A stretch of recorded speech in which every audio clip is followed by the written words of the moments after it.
Exato, E e só, Senna, também para a gente apontar, tem assim, outras correntes de atual investigação no São Paulo que partem da polícia, partem da imprensa, quanto a muitos tópicos importantes também que ainda dão base ao Júlio Casares. Então, assim, ele foi bastante aconselhado ontem no papo, porque o Júlio vai perder praticamente todos os seus apoiadores restantes após esse escândalo novo que surgiu, né? A gente espera que ainda hoje haja um rompimento formal, público, da torcida organizada com o Júlio Casares, e isso é algo também que tira uma das bases ali de apoio. E hoje ele teria reuniões, né, com 2 grupos políticos do São Paulo. Essas reuniões devem ser adiadas, e vale uma lembrança também que hoje, na parte da tarde, tem uma reunião do Conselho Consultivo para debater o tópico do impeachment, né?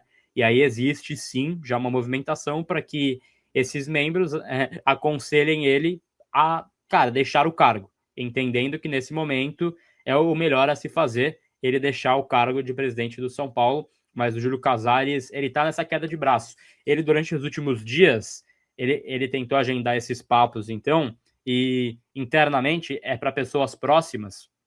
Ele vinha falando que ele está sendo vítima de uma grande injustiça e que a verdade viria à tona. Ele falou isso para muitas pessoas importantes aí do São Paulo, né, no clube, no social, também ali em conversas no WhatsApp nos últimos dias, né? E esse caso é uma bomba final, porque era uma justificativa do Júlio de que o nome dele não estaria envolvido nessa história toda e que ele poderia comprovar que ele não tinha conhecimento do que aconteceu no caso do áudio do camarote. Essa reportagem chega no momento que ele perde esse argumento, de certa forma, né? Então ele perde justamente essa base opinativa, de boa parte dos seus apoiadores, e essa manhã vai ser extremamente delicada para o Júlio Casares. Tem muitos aliados políticos rompendo, vai ter muito dissidente no atual grupo dele.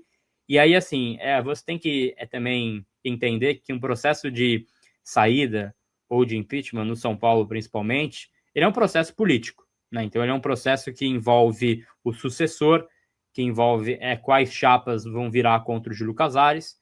Então isso vai levar um tempo. Agora, caso ele saia, quem assume é o Harry Macis, que é o vice-presidente. E existe um movimento no São Paulo para que o Outem seja o próximo presidente em caso de saída do Casares, ou também em caso de cara, assim, permanência, ele também já era um nome bastante cotado, né? Mas o Outem também vai ganhando força, e tem o Macis que tá assim, disposto a assumir. Até o que a gente estava debatendo aqui, a gente debatiu nos últimos dias, vieram muitas informações também desencontradas, falando que caso caísse para ele o cargo, ele não assumiria. E não, eu tenho a informação que ele assumiria sim o cargo de presidente do São Paulo, e aí tentaria conduzir esse mandato, pelo menos aí até o final do ano, né? Mas o Macis, então, já está tá no aquecimento, né? Tá na área técnica ali, aquecendo, que a qualquer momento ele pode entrar, né? Então é algo subiu para a a gente ficar plaquinha, de né? olho. É. Cara, isso que eu ia te perguntar, cara, pelo seguinte, se a gente voltar um pouco no tempo, né? Exatamente, praticamente 10 anos atrás, a gente teve um cenário parecido, né? Gravações envolvendo Carlos Miguel Aidar, então presidente do São Paulo, envolvendo Douglas Schwartzman, né, em denúncias, e a coisa toda chegou a começar a ser investigada pelo Ministério Público. O São Paulo alegou que não, a gente resolve por aqui, tá tudo certo, não fomos lesados.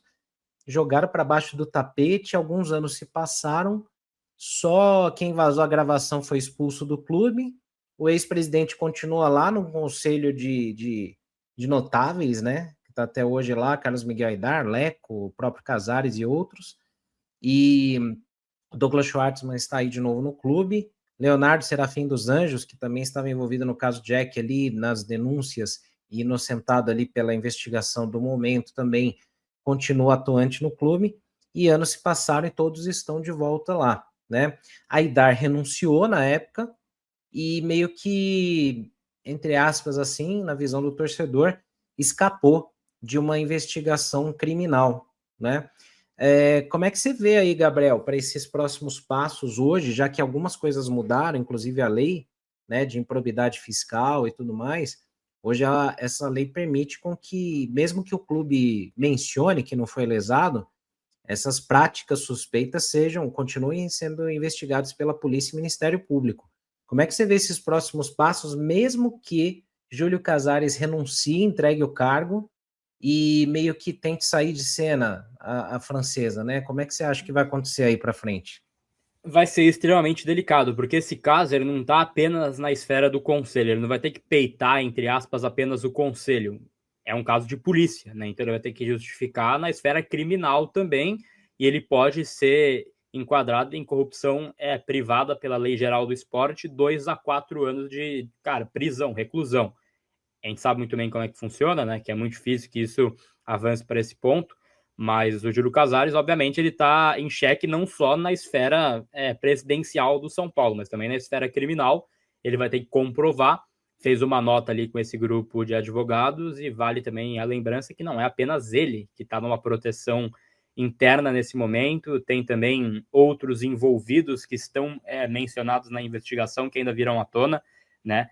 Caras ali que estiveram no futebol do São Paulo, que também tentam uma proteção jurídica desde já, tentam fazer uma base ali de advogados. Agora, eu acho que para o Júlio Casares, de forma bem franca, tá insustentável. Assim, eu vejo que ele tem 2 caminhos, ou ele é expulso ou ele renuncia. Eu acho mais honroso, até porque não existe honra a partir do momento que a gente envolve essas manchetes aqui, né? A gente fala de verba na conta do presidente, ainda que tenha uma justificativa legal de bonificação que foi pré-estabelecida de campeonato. Já é antiético pra caramba, já é no mínimo imoral, né? Ainda mais movimentação em espécie, ali no fio do bigode, para não ser notificado. A gente tem os nossos pensamentos aqui. Mas ainda que fosse extremamente legal o movimento, ele é no mínimo, e assim, colocando isso como mínimo mesmo, ele é no mínimo extremamente imoral. Então é algo para a gente ficar de olho, é um fato que o Júlio Casares vai ter muita dificuldade para ser o presidente a partir desse ponto, certo?